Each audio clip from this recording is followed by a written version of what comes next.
Savaviryam Karavavahai Tejasvinavadhitamastu ma vidvishavahai. Om Shanti Shanti Shanti.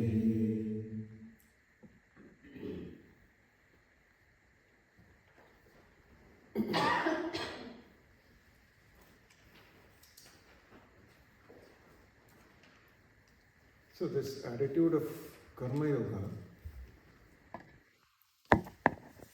is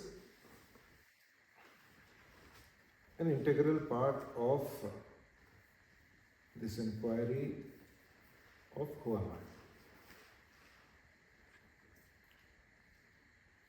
The actual knowledge we get from the Upanishads, from the Bhagavad Gita also. But to receive this knowledge, the mind needs to be prepared.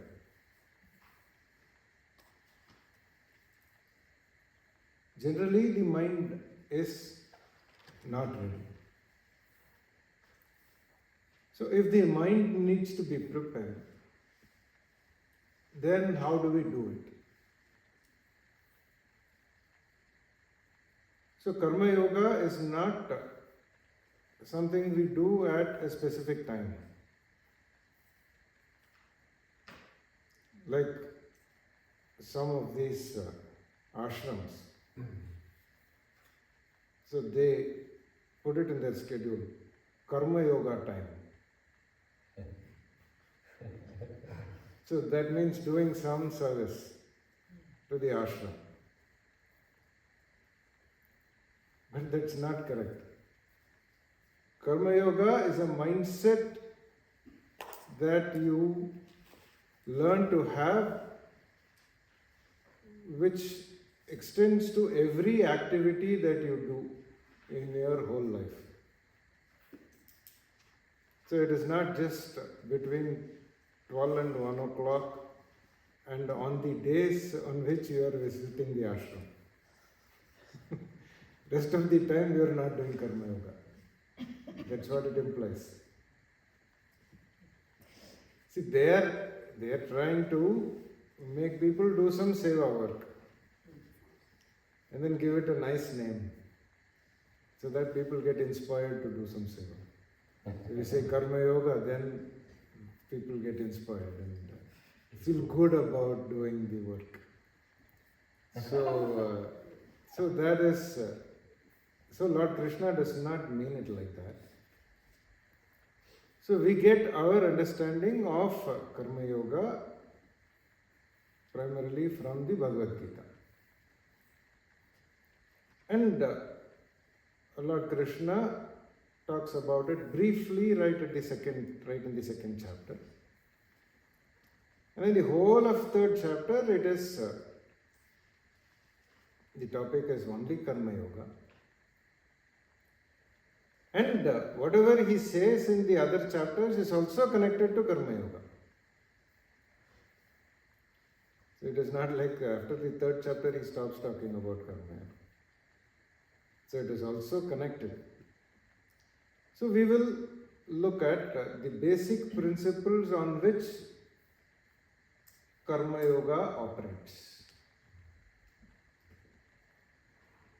So first, as I said, Lord Krishna says, Karmanyevadhikaraste ma phaleshu kadachana ma karma phalaheturbhuhu ma te sangaha astu akarmani. So what the verse is saying is that you have the right only to perform action. You don't have any right to become the author of the result of your activity.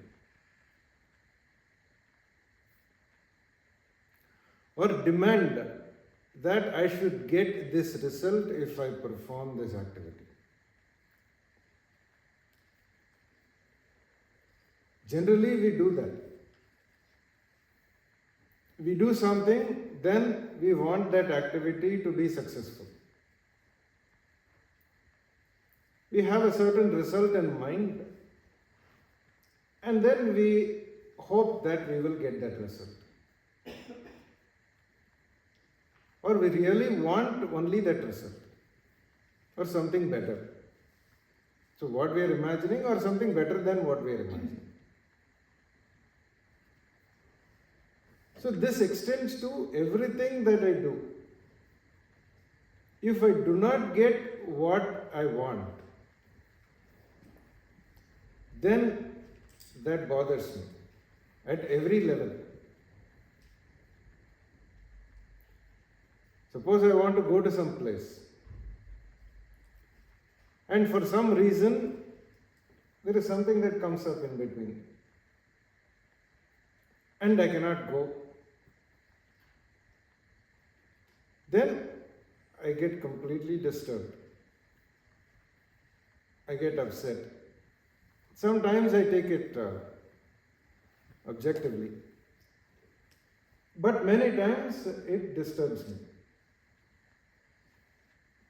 That is because whatever activity that I do, even if it is in terms of wanting something,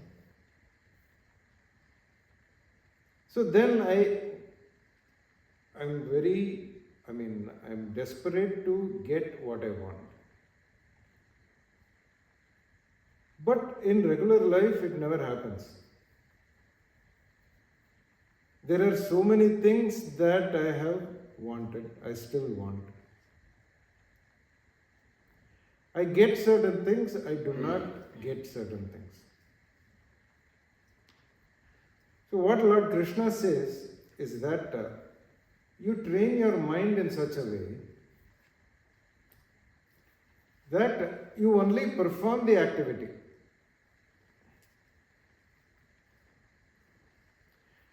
You can still see any activity is performed. Then the next question is, do I perform the activity without expecting any result? That's how people generally translate this verse. So karmanyevadhikaraste ma phaleshu kadachana. So do your work, do not expect any result. But Shankaracharya says that even a retarded person would not do anything without expecting a result. Why would I do anything without expecting the result? So anything, if I don't expect a result, then I would rather sit quiet. I would rather not do it. But unnecessarily put so much effort and then do something and then not expect. That's such a stupid advice to give. But that's not what Lord Krishna is saying. What he's saying is that you can do what you want, but accept whatever you get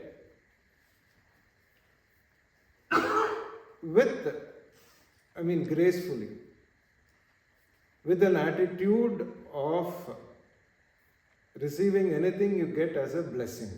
So we call it prasada. Prasada buddhi.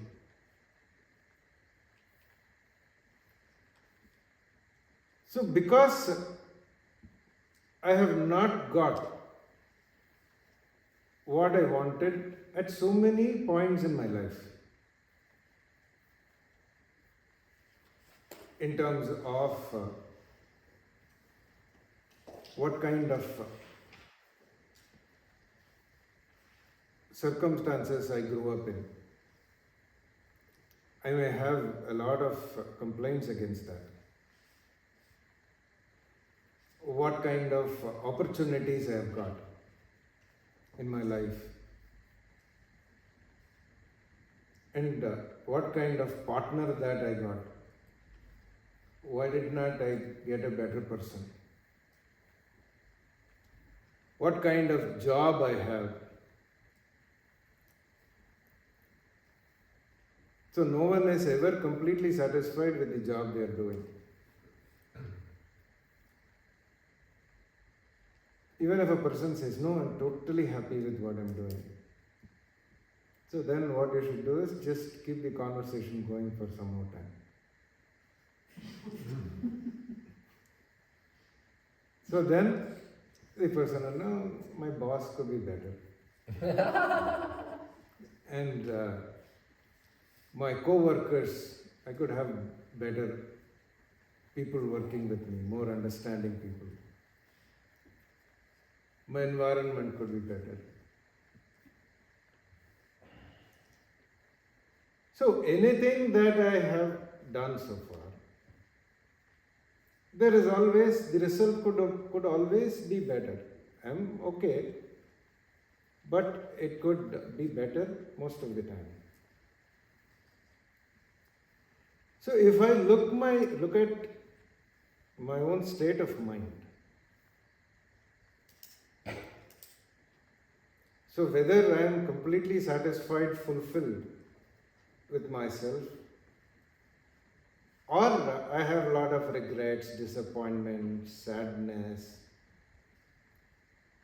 and then unhappiness with my past or with my present. It is primarily because I am not able to accept my own karma. So the result of what I have done earlier, that is the root cause of whatever psychological issues that I have. But what Lord Krishna says is that it is not even in your hands. Then why are you forcing yourself, or why are you taking responsibility for the result of what you did? Even now what you did, just doing, is in your hands. What comes out of it is decided by a lot of other factors which are not in your control. That is how the creation is. If you ask, why should it be like that? Why should it? That's how the creation is. You should ask Ishvara, why did you create it like this? Why should you give me the capacity to get exactly what I want all the time? But you may want something, but someone else may want exactly the same thing at the exact same time. So Bhagavan is in a soup now. So the Almighty, so who will he give it to? Two people are desperately wanting the same thing at the same time. Even if it is at a different time, then you could give it to one person at one time and another person at another time. In fact, not just two. Many people want the same things at the same time. That is where the problem is. Then there has to be some system which decides who will get it. That system, we call it the law of karma. That is an infallible order. And there are so many variables at play here, so many factors at work. So what Lord Krishna says is that you just do the activity, and then there are 4 kinds of results that you could get. You could get more than what you expected. You could get less than what you expected. You could get exactly what you were expecting. Or you could get something completely different from what you were hoping for. Like you have all decided to come here for a camp. So the inquiry is, who am I? So at the end of the camp, so you could return with any conclusion, any opinion, that this was really good, so much better than what I wanted, what I expected. Or if you had some idea, you could have thought, okay, yeah, so I got some understanding. Or you could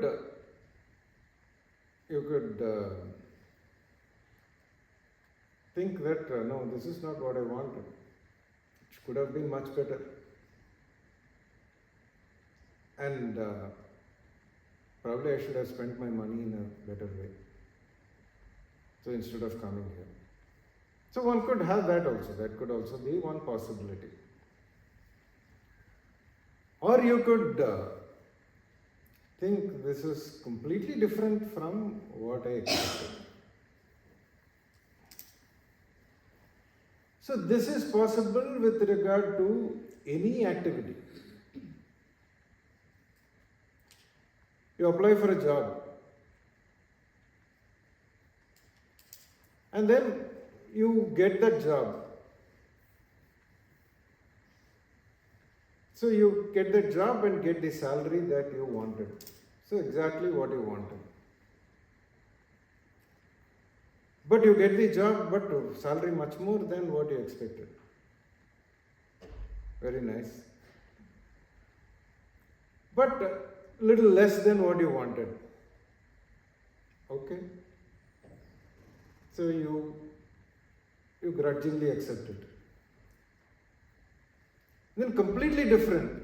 So they are offering you a completely different job. So this is possible with regard to any activity. So what Lord Krishna says is karmanyeva adhikaraste ma phaleshu kadachana. You have the authority to only perform the activity, but you cannot become the author of the result of the activity. Ma karma phalahetuhu bhu.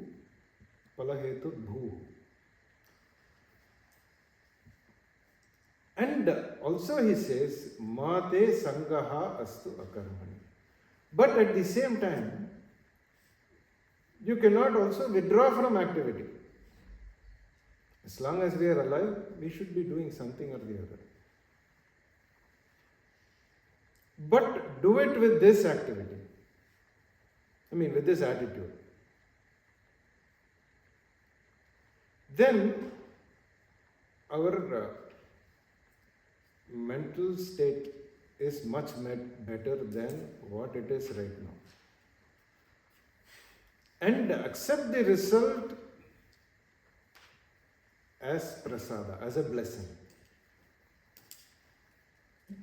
Anything that you get.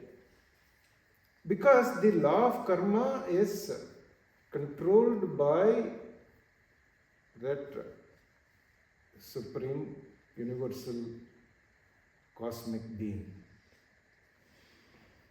which we call Ishvara. So Ishvara is wielding is enforcing the law of karma.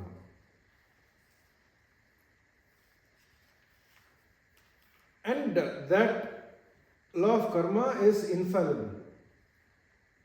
You cannot find fault with that.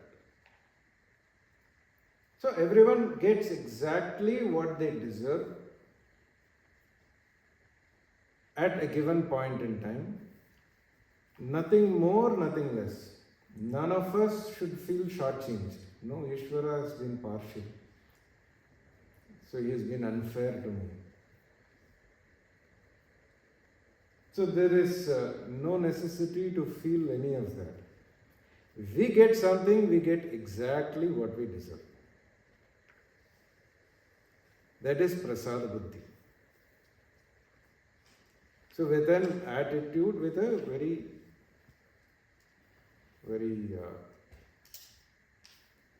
non-complaining attitude. So there are no grudges. There are no complaints. And I leave it to Bhagavan. So whatever I get, I do what I have to do. But I leave it to Bhagavan.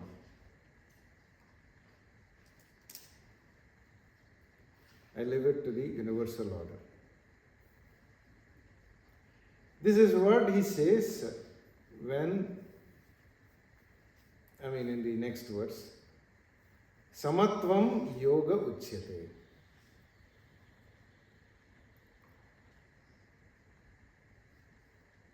So you have an equanimity towards the result of the activity that you perform.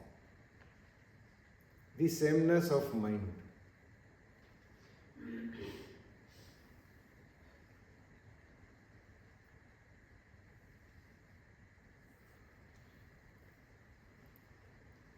And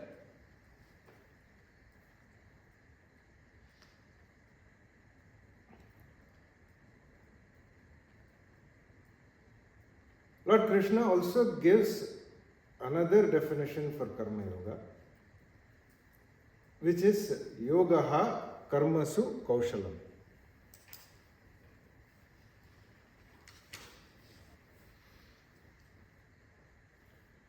Which means discretion in activity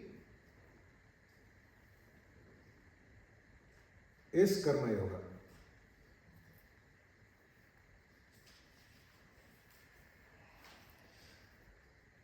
So if Lord Krishna says that you should accept the result of activity gracefully and as a blessing, then can I perform any activity and then accept the result? It can be some illegitimate activity. So it can be some unethical or immoral activity. And then say that I accept the result as a blessing. So I will continue to do. So this ISIS terrorist can say, my job is to kill. And so whatever result I get, I will accept it. Or someone who is very, very corrupt. So that person can also say. But the meaning of discretion in activity is that you perform only activity that is in keeping with the universal order. That is in keeping with dharma.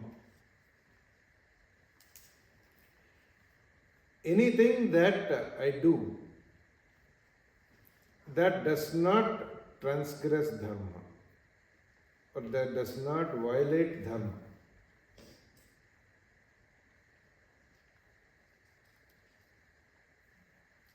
see, dharma or dharma can be translated as ethics or moral order, ethical order. So that Ishvara has, our understanding is that there is an Almighty and that Almighty has manifested in the creation in the form of the law of dharma. So we don't look at the Almighty as a person sitting somewhere. Because if we look at it like that, then that person was also created by someone else. So that person could not have appeared suddenly. Or even if we accept that that person appeared suddenly, so that person is within the creation, is part of the creation. That person is not outside of the creation. So, who created the creation in the first place? So, if you look at the world around, then there is so much intelligence pervading the whole creation. The smallest thing you have in the creation, like even the stone, or any smaller thing that you have, whether it's animate or inanimate. So there is so much intelligence built into it. And there are plants, there are trees. So there is infinite intelligence that is pervading the whole creation. In fact, the material part is only secondary to the intelligence. So we can appreciate the intelligence because we are looking at the material part of the creation. But the intelligence is the main thing behind every object in the creation. And wherever there is intelligence, the intelligence has to be connected to a conscious being. There is no inanimate object which has an intelligence of its own. So now we have these robots, artificial intelligence. But that artificial intelligence is also an outcome of human beings. Artificial intelligence does not happen on its own. But when we see the creation, then automatically, so we should start thinking about, we should appreciate the intelligence of the built into the creation. And then if there is intelligence, then it could not but be connected to a conscious being. So that conscious being we call as Ishvara.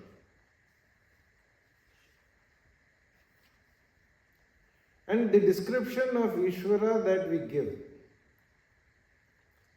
is that this conscious being has limitless power. Because power over the whole creation. It is not just the earth. So the stars, the galaxies, there is order pervading everywhere. The sun, Milky Way, different suns. And then within the galaxies, planets, and within the planet, everything that is there. So everything has to be managed. So this conscious being has limitless power. And then limitless energy.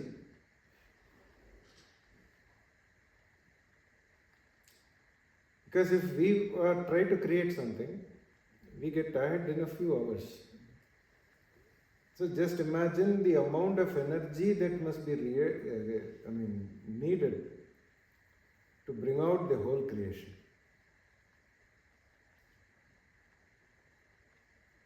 So like after the Big Bang, when science says that the universe was heated up to billions of degrees of centigrade. And then it started cooling down. Why? Why did it start heating in the first place, and why did it start cooling down? And then it stopped at a particular point. And that is what we have. And now we are struggling to keep it there because of global warming. So that is increasing, and we might destroy ourselves because of global warming. And then science also says that for 1 billion years it just kept on raining on the earth. For for 1 billion years. And then it stopped. And then there were the dinosaurs. And then the Neanderthals. And then human beings evolved. That's what science says. We can never conclusively establish that that is the way it is. But there is an order here. So there is a progression, there is so much intelligence here. And then when you go to some caves, deep inside those portions have never seen light ever. And still you find there are certain creatures there which never ever see the light. Like for example, there is, I was seeing this blue planet. So there is this aquatic creature deep under the sea. And that needs to have the ability to see all over. So it has a head that is transparent.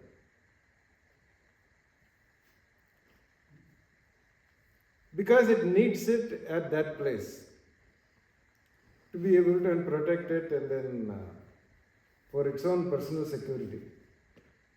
So it needs that kind of vision. So who does all of this?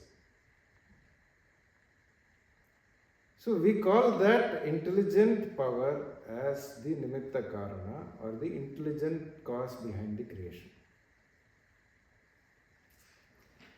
And then after the creation manifests, then the creation needs to be sustained. Sustained over a period of time. So the sun needs to rise every day. And then there should be enough oxygen in the atmosphere. Someone maintains it. Nitrogen. And then carbon dioxide. In the right percentage. So we can keep going on and on. You can just keep wondering at the intelligence behind every smallest object in the creation. So when there is so much intelligence, then automatically it cannot but be attributed to a conscious being. So that is infinite energy for creating the creation. And then that all the fame that is there, popularity that is there, that primarily belongs only to Ishvara. We can have popularity, but our popularity is limited. So after our popularity goes, then it goes back to Ishvara. Even our popularity is only attributed to the glory of that Almighty. And then all the wealth that is there, that belongs to that omniscient being, omnipresent. And that being is a repository of all knowledge. And that being is completely dispassionate, not possessive like us. So completely dispassionate. So this is the understanding of the Almighty that we have. And any form that we worship, we are only worshipping the formless Almighty through the form, because we cannot conceive of that formless entity. We can understand, but to conceive is difficult. So we need forms. The human mind needs something discrete. So we worship that Almighty through different forms. And primarily in Hinduism we were all nature worshippers. We still are. We only worship nature. So nature represented in a certain form. So that Ishvara is in charge of the law of karma. And whatever result that we get, that is in keeping with the law of karma. That's why we gratefully accept the law of karma. Our karma phala. And whatever we do is in keeping with the law of dharma. Law of karma and dharma are connected to each other. They are not separate. So dharma are the universal laws. Like the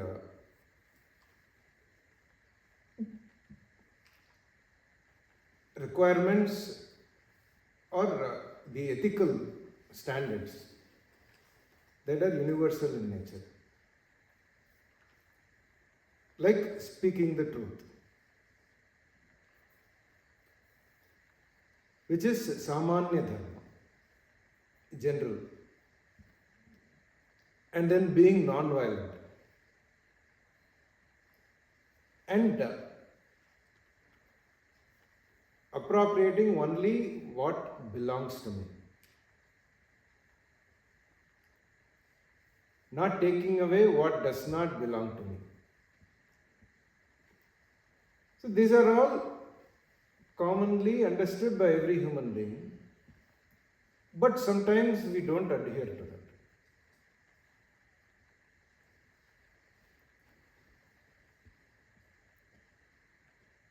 And the law of dharma says that if you violate the universal order, then you will have consequences. So in Karma Yoga, what I do is I choose my activity in keeping with the universal order. Anything that I do does not violate the law of dharma. And if I perform the activity in keeping with the universal order, then I get punya.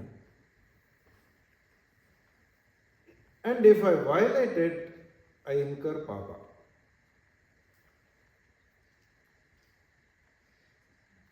So choice is mine. I can either adhere to the law of dharma or I can violate the law of dharma. And that dharma is applicable only to human beings because we only have the capacity to both adhere and abuse. So a cat has its own dharma, it does not violate. So a cow does not suddenly start eating non-veg. Or a lion does not suddenly become a vegetarian. Because it has its own dharma, it doesn't even have the capacity to violate it. As human beings we do, and so we face the result of the consequences of our activity. And then we have some specific dharma based on our own situation, the role we are performing in our life. So that becomes our duty. The role of a father, the role of a mother, the role of an employer, employee, and depending on the profession also. So that is Vishesha Dharma, specific Dharma, depending on the job or the role you are performing. So, Lord Krishna says that an intelligent way of living one's life, or Karma Yoga, the mindset of Karma Yoga is to be discreet in the choice of activity,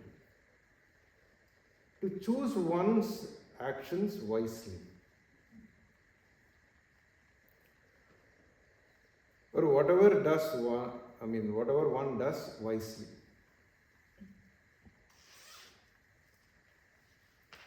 So this he calls yogaha karmasu kaushalam. Discretion in activity. Sometimes it is translated as cleverness in activity, but it's not cleverness, it is just discreet.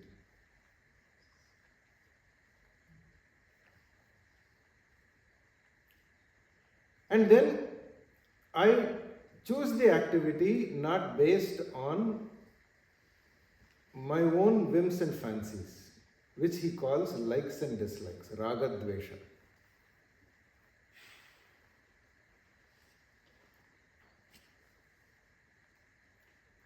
Generally, if activity is driven by one's own likes and dislikes, then there is more often than not, I will not adhere to the law of karma, law of dharma. So that is why the Veda also, they prescribe or stipulate the karma for different people performing different roles. So what is the dharma of a student? So that is called brahmacharya dharma. And then what is the dharma of a family person? Dharma of a man, woman,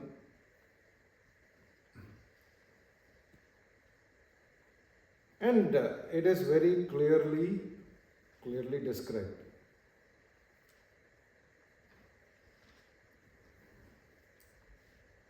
And I only do karma which I am supposed to do. And during the course of karma yoga, course of inculcating the mindset of karma yoga, doing karma as yoga, I also reduce the activity that is prompted by my own likes and dislikes. Or in other words, I reduce the kamya karma.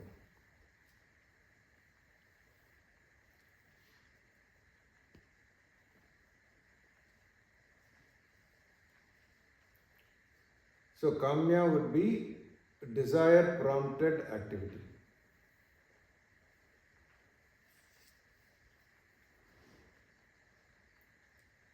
And then I restrict my activity to only what needs to be done. And even if I dislike some activity and if it needs to be done, I do it willingly because it has to be done. So I am objective in terms of with regard to activity also. So that's a very, very deliberate way of living one's life. Normally, a human being has the tendency to just do things that I like doing and spend most of my time. So that is why in a religious person's life, so in India, so whole life is only in keeping with one's duties. So we say duty is worship. Performing one's duties is worship. And we do it with, we're supposed to do it with a very cheerful attitude.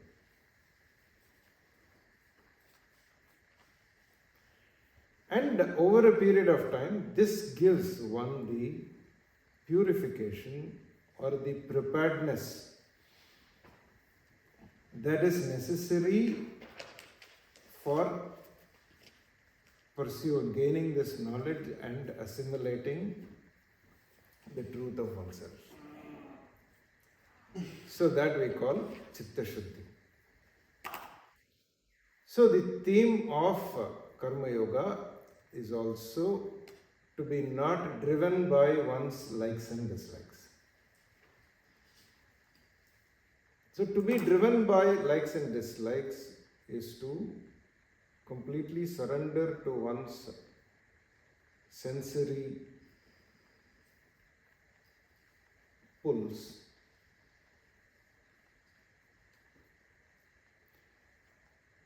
So because the sense organs are always craving for something or the other, for the objects within their scope.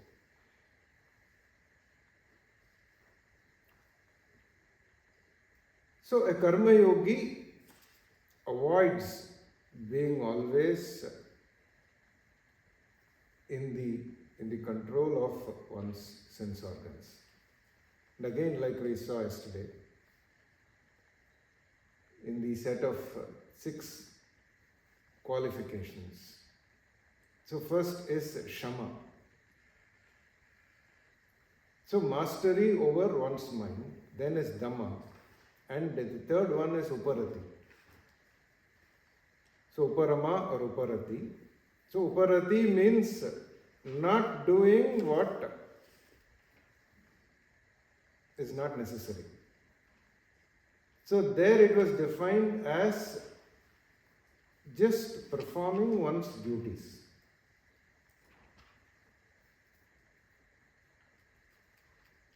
What is necessary. So what is my duty? That knowledge also I get from the scriptures.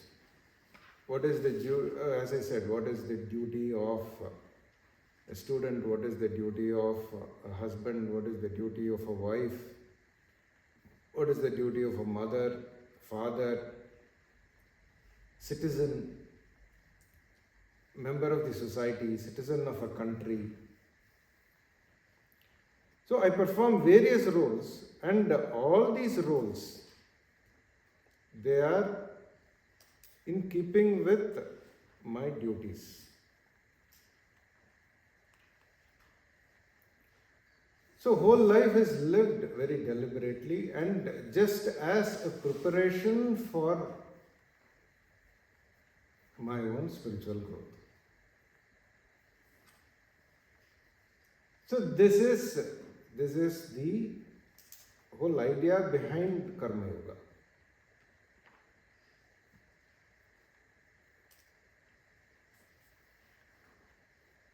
So Samatvam Yoga Uchyate. So having the right attitude towards the result of one's activity, accepting the result, whatever the result may be, accepting the result as a blessing.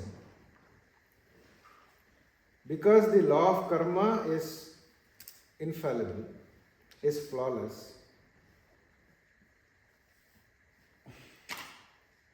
and what other choice do I have? So if I want to complain, I can keep complaining, but no one is listening. So I will get only what I deserve. So that it gives so much peace.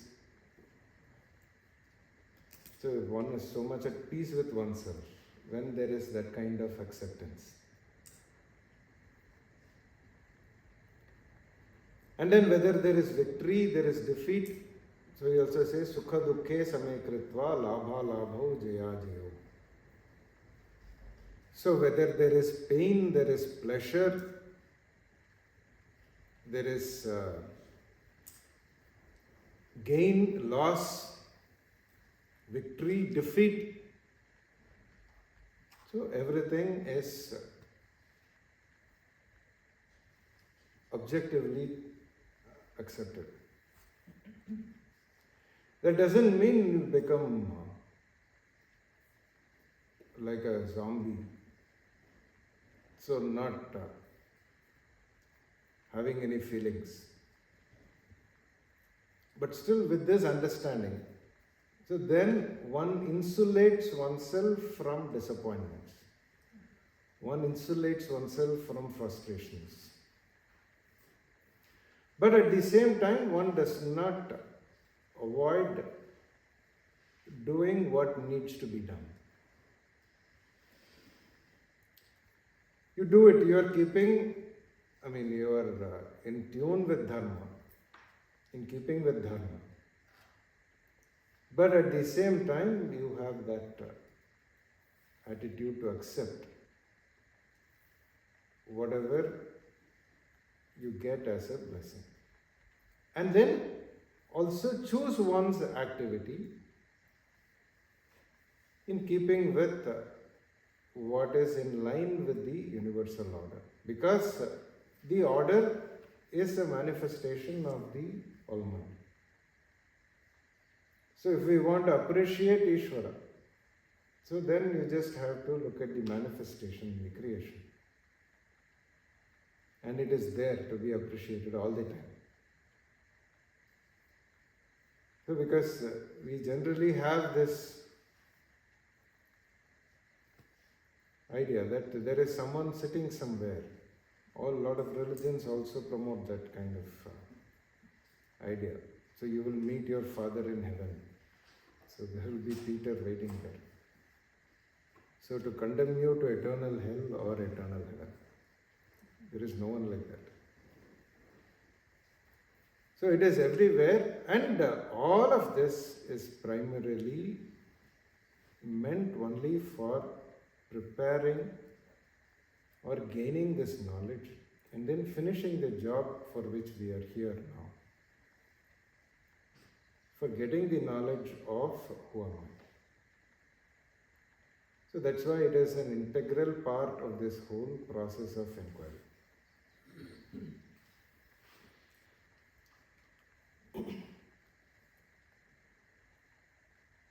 So, Bhagavad Gita is also a very important part of the whole study.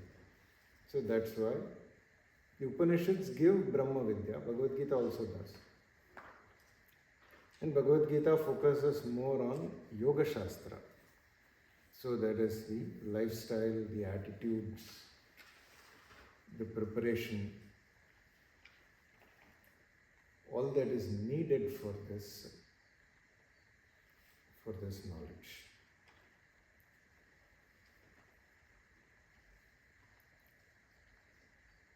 So with this we will conclude this camp session. And to summarize what we have seen so far, first we talked about what we identify with.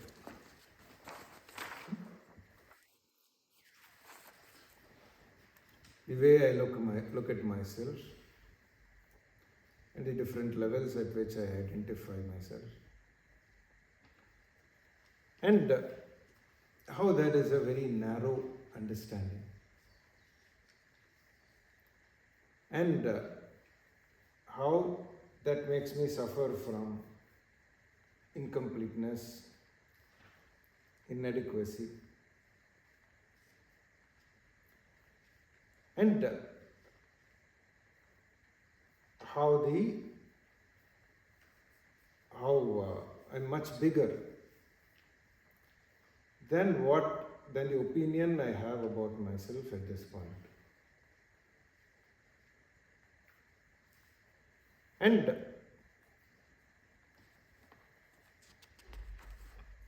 so that is why I should do this inquiry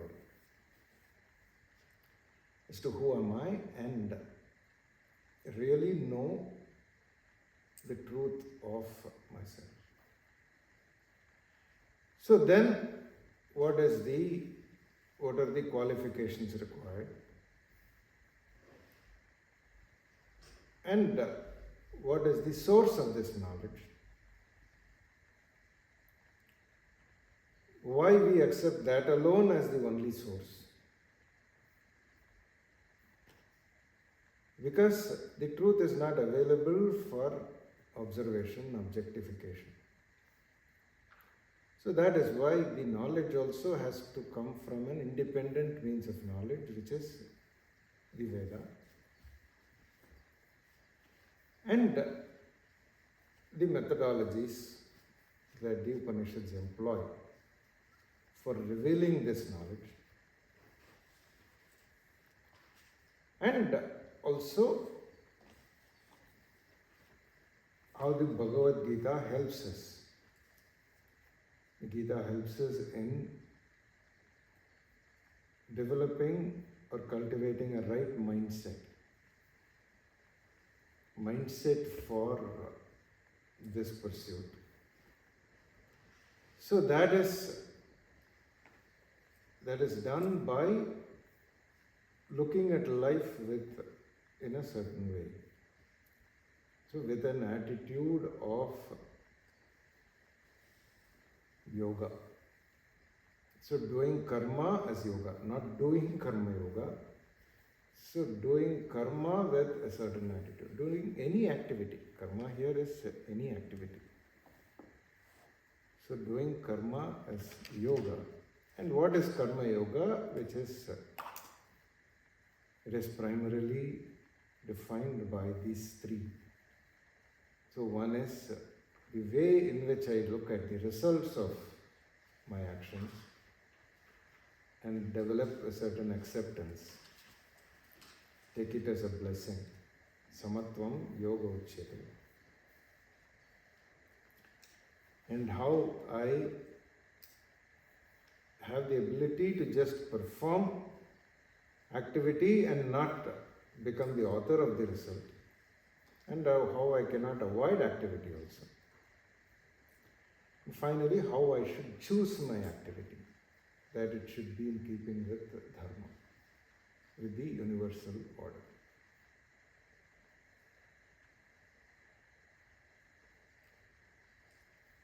So with this we will conclude. Om Purnamadav Purnamidam Purnat Purnamudachyate Purnasya Purnamadaya Purnamevavasishyate. Om Shanti Shanti Shanti. Hari Om Shri